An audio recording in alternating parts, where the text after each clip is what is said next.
నిరీక్షణ prayer house మరియు centre సంఘముల తరపున పునరుద్ధానుడైన యేసుక్రీస్తు నామంలో మీ అందరికీ నా శుభాభివందనములు. ఈరోజు దేవుని వాగ్దానం యోహాను సువార్త 14వ అధ్యాయం 6వ వచనం. నేనే మార్గమును సత్యమును జీవమును.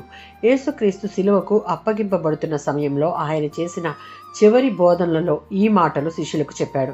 యేసు శిష్యులతో తాను త్వరలో వెళ్ళిపోతానని చెప్పడంతో శిష్యులంతా బాధలోనూ అయోమయంలోనూ ఉన్నారు. అప్పుడు వారిలో ఒకడైన తోమ 14వ అధ్యాయం 5వ వచనంలో, ప్రభువా, నీవు ఎక్కడికి వెళ్ళుచున్నావో మాకు తెలియదు, ఆ మార్గము మేము ఎట్లు తెలుసుకొందము అని యేసును ప్రశ్నించగా 6వ వచనంలో యేసు స్పష్టంగా దేవుని దగ్గరకు వెళ్ళే ఏకైక మార్గం తానే అని ప్రకటిస్తూ నేనే మార్గమును సత్యమును జీవమును అని చెప్పినటువంటి సందర్భంలోనిది.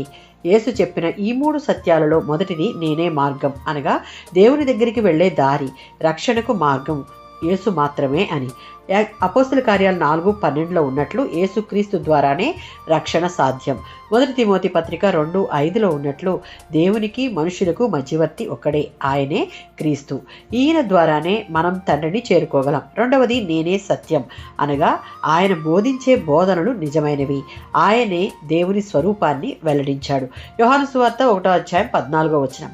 మన కొరకు ఈ భూమి మీదకి వచ్చిన క్రీస్తు కృపయు సత్యమును కలిగిన వాడై ఉండెను. యోహాను సువార్త 8వ అధ్యాయం 32వ వచనం.